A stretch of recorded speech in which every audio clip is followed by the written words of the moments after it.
그는 평생을 착한 사람으로 살아왔다. 말을 아끼고 참는 것이 미덕이라 배웠고 손해를 보더라도 남을 먼저 배려하는 것이 어른의 도리라 믿었다.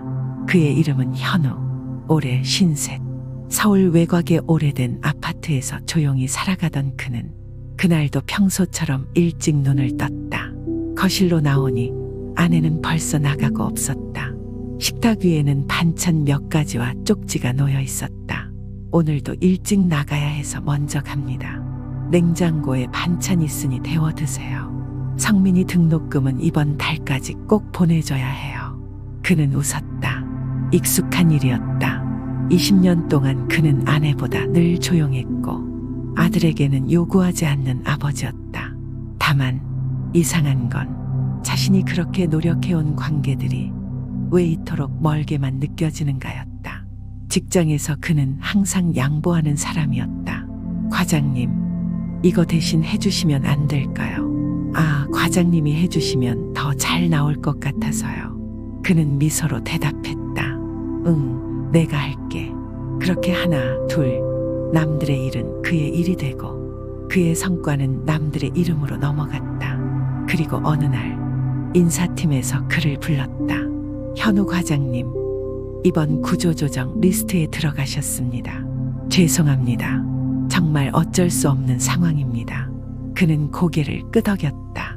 어쩔 수 없는 일, 누군가 겪어야 할 일이라면 자기가 겪는 것도 괜찮다고 생각했다.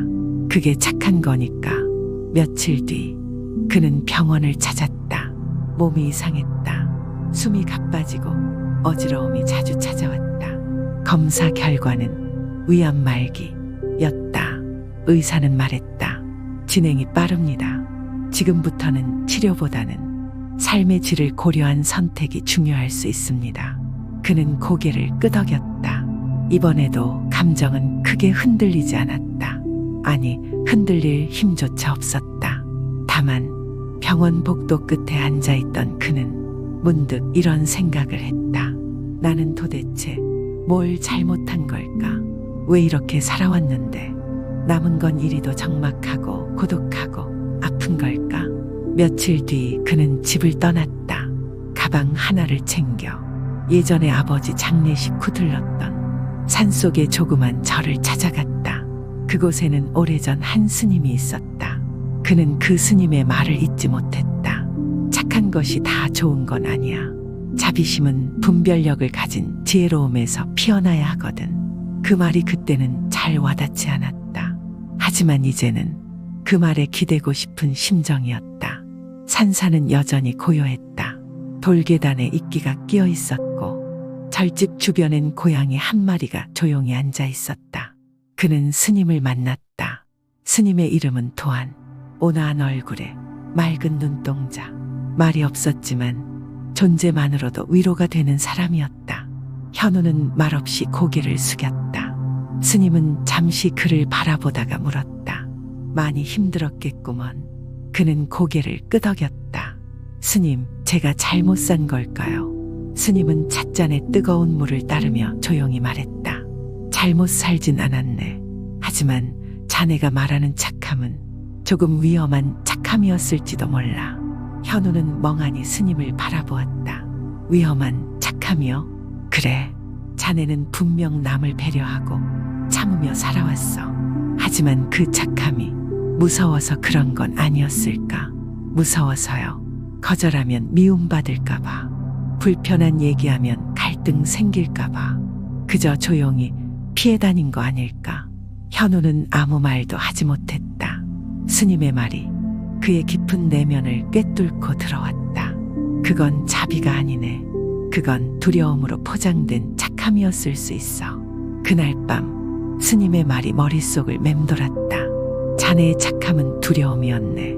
그 말은 오래된 상처처럼 서서히 그러나 깊게 스며들었다. 불 꺼진 방 안. 현우는 이불을 덮은 채 눈을 감고 조용히 오래전 기억을 떠올렸다. 아들이 초등학교 3학년이 되던 봄, 소풍날 아침이었다. 현우는 직접 도시락을 싸고 운동화 끈을 묶어주며 말했다. 성민아, 친구들이랑 잘 놀고 와. 선생님 말씀 잘 듣고. 아들은 그 말을 듣고 아무 대답 없이 고개만 끄덕였다. 그리고 뛰어나가며 현관문을 닫는 소리에 현우는 허탈하게 웃었다. 그날 이후로도 현우는 늘 아이에게 화를 내지 않았다. 공부를 못해도 거짓말을 해도 사고를 쳐도 괜찮아. 아직 어리잖아. 그럴 수도 있지. 아빠가 도와줄게. 그는 그렇게 아들의 실수를 감싸며 자신이 옳은 아버지라고 믿었다. 하지만 아들이 대학에 들어가고 군대를 다녀온 후 집에 머무는 시간이 점점 줄어들기 시작했다. 어느 날 성민이 작은 가방 하나를 들고 현관에 섰다. 나가 살 거야. 너무 숨 막혀. 이 집. 엄마도 그렇고 아빠는 그냥 답답해. 그 말은 칼 같았다. 하지만 그는 그날도 말하지 못했다. 나는 널 위해 참은 거야. 그 말조차 하지 못한 채 그저 문을 닫고 혼잣말처럼 말했다. 그래, 잘 다녀와라. 스님은 다음 날 조용히 물었다. 가족과의 관계 참 많이도 참아왔겠군. 현우는 조용히 고개를 끄덕였다. 제가 상처를 주기 싫었어요. 그래서 항상 말없이 넘어갔습니다. 스님은 빙긋 웃었다. 그런데 말일세. 상처는 꼭 말로만 주는 게 아니야. 말하지 않는 것도 그들에겐 외면일 수 있어. 그 말에 현우는 숨이 막혔다. 나는 지켜준다고 생각했는데 그게 오히려 나를 지우는 일이었군요. 스님은 조용히 차를 따라주며 말했다. 자비는 자기 자신을 포함한 모든 생명에 대한 존중이야. 자기를 무시한 자비는 결국 아무도 살리지 못하지. 며칠 뒤 현우는 마을을 내려갔다. 병원 예약일이 있었고 가족들과의 정리되지 않은 관계에 작은 실마리라도 찾고 싶었다. 서울로 돌아온 첫날 그는 낯선 벤치에 앉아 있었다. 햇살이 따뜻했지만 마음은 여전히 서늘했다. 그때 전화가 울렸다. 아버지, 저 성민인데요. 시간 좀 되세요. 그의 눈동자가 떨렸다. 그토록 듣고 싶던 이름이었다. 아들과 마주 앉은 카페. 성민은 다소 어색한 표정으로 말했다. 요즘 연락도 없고 엄마한테 병원 다닌다고 들었어요. 현우는 미소를 지으며 말했다. 그래, 조금 몸이 안 좋아서 그냥 잘 지내고 싶었어. 잠시 침묵이 흘렀다. 그리고 현우가 조용히 입을 열었다. 성민아, 아빠가 너한테 미안하다. 언제나 좋은 아빠인 척만 했지.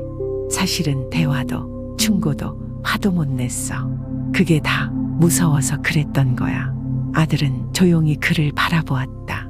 오래된 그림자처럼 쌓여있던 감정의 벽이 조금씩 허물어지는 순간이었다. 이제는 정말 말할게. 너도 내 삶도 소중하고 아빠도 이제는 나 자신을 좀 지켜보려고 해. 며칠 뒤 현우는 스님에게 마지막 인사를 드리러 갔다. 절에 도착하니 도안 스님은 대청마루에 앉아 있었다. 푸른 숲 너머로 바람이 흘러들고 있었다. 떠날 준비가 되었는가? 현우는 고개를 끄덕였다. 이제는 누군가에게 좋은 사람으로 보이려는 착함이 아니라 내 마음이 진짜 원하는 삶을 살고 싶습니다. 스님은 웃으며 말했다. 그게 바로 지혜로운 자비네. 현우는 이제 매일 같은 시간에 공원 벤치에 앉아 따뜻한 커피를 마신다. 지나가는 아이들에게 인사도 하고 노인들에게 안부도 묻는다. 하지만 예전처럼 무조건 웃지 않는다. 그는 배웠다. 진짜 착함이란 누구에게도 거짓되지 않은 마음으로 존재하는 것. 그리고 무엇보다 자기 자신에게도 정직한 사람으로 살아가는 것. 그는 벤치에 앉아 하늘을 올려다본다. 햇살은 따뜻했고 그의 눈가엔 미소가 번져 있었다. 그는 속삭인다. 나는 이제 착하게 살진 않는다. 그 대신 나답게 살기로 했다.